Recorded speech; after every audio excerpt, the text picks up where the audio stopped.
Recommendations for electronic circuits prototyping.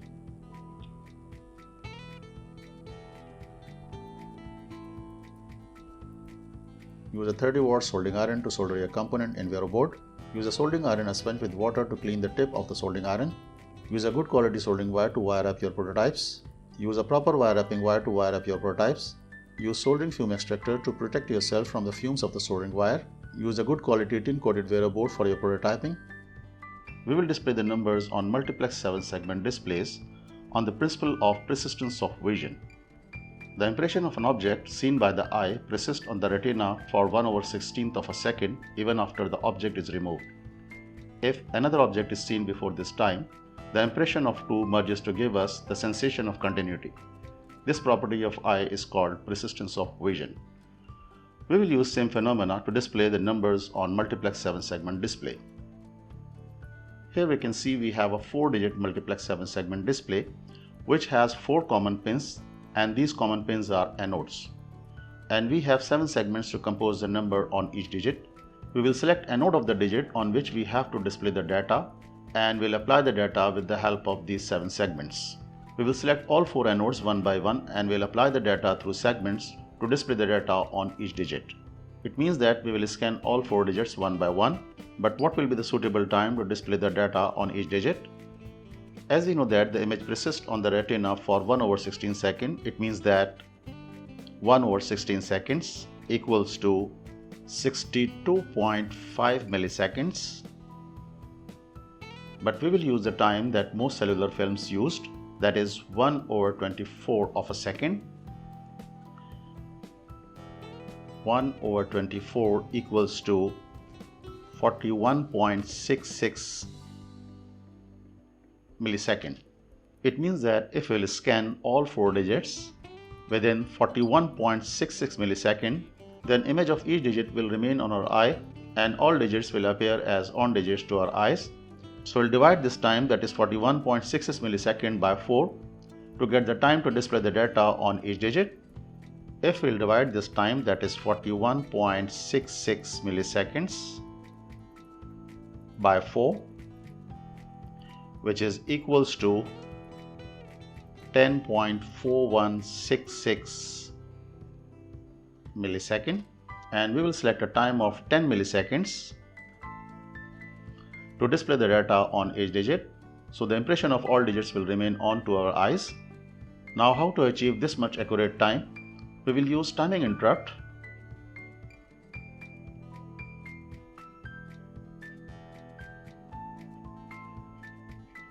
To display the data on all 4 digits. Now we'll learn the concept of interrupt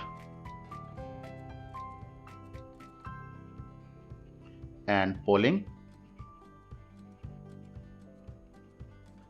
Here we can understand the difference between interrupt and polling with the help of this diagram. Suppose we have a computer hotel, and in this hotel we have a mindless servant, that is CPU.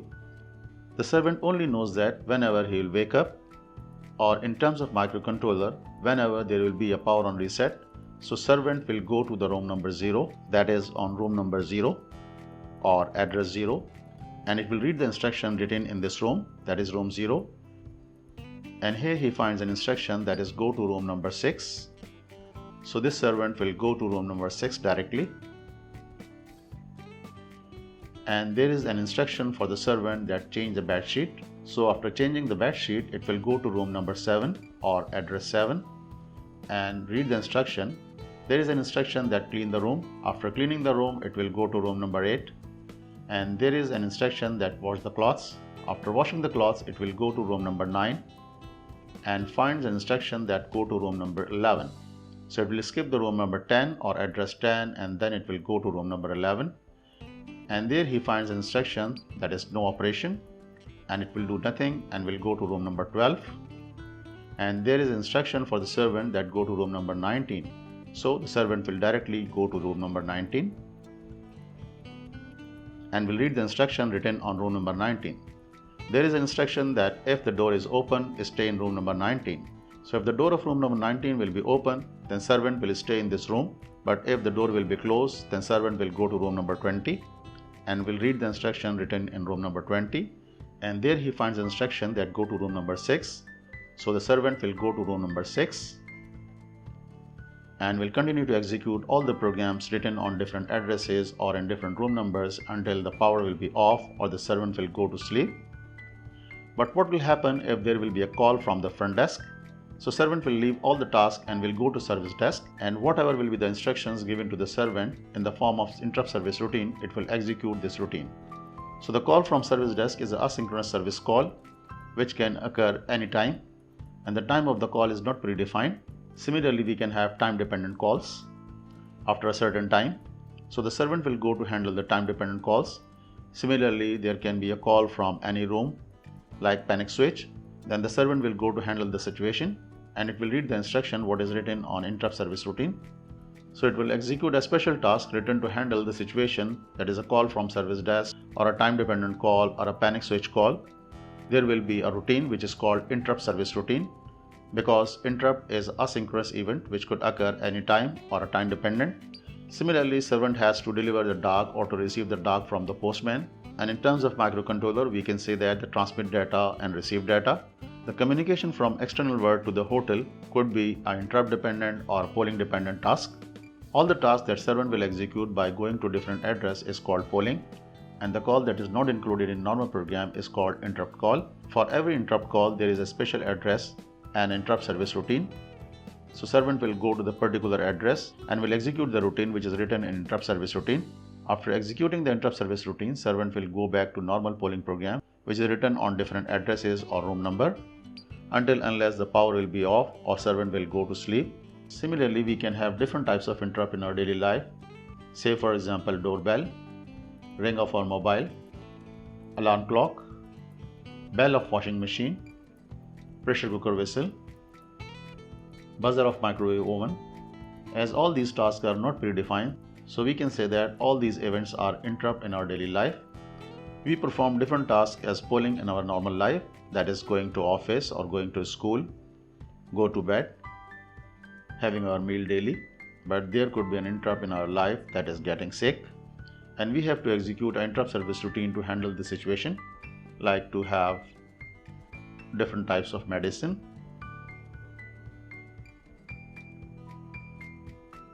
After executing this interrupt service routine, we can go to our normal polling life routine.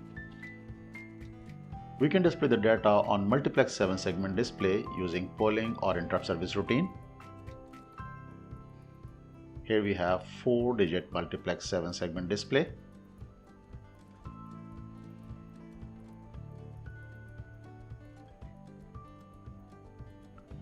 And we have 4 common pins. We will select each common pin, that is anode, after 10 milliseconds, and we'll apply the data on 7 segments from A, B, C, D, E, F and G. We can write the display routine and polling and as interrupt service routine, that is a timing interrupt.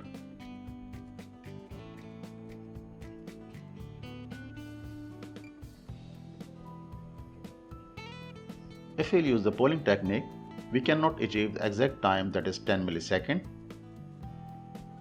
because the time will change if we'll add or subtract any subroutine.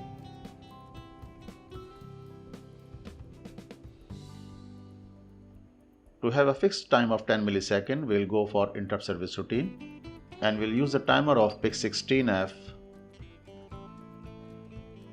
877A, that is timer 0.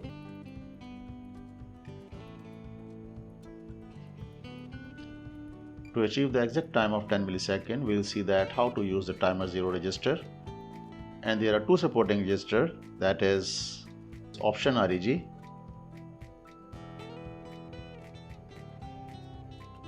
and interrupt controller, that is intcon.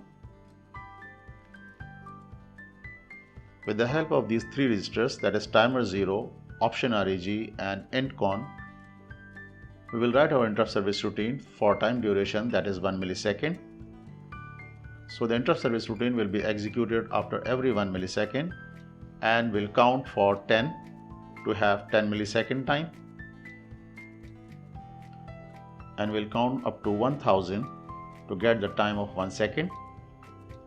And we'll use this 1 second time to increment the counter, which will be displayed on these 4 multiplex 7 segment displays. Now we'll study two registers, that is option REG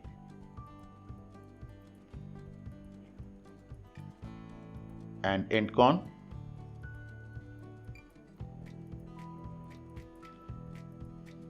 PIC timer module. PIC 16F877A has 3 independent timers which can be used as timer, counters or for PWM generation. Here we can find 3 timers, that is timer 0, timer 1 and timer 2. Size of timer 0 is 8-bit, timer 1 is 16-bit and timer 2 is again 8-bit.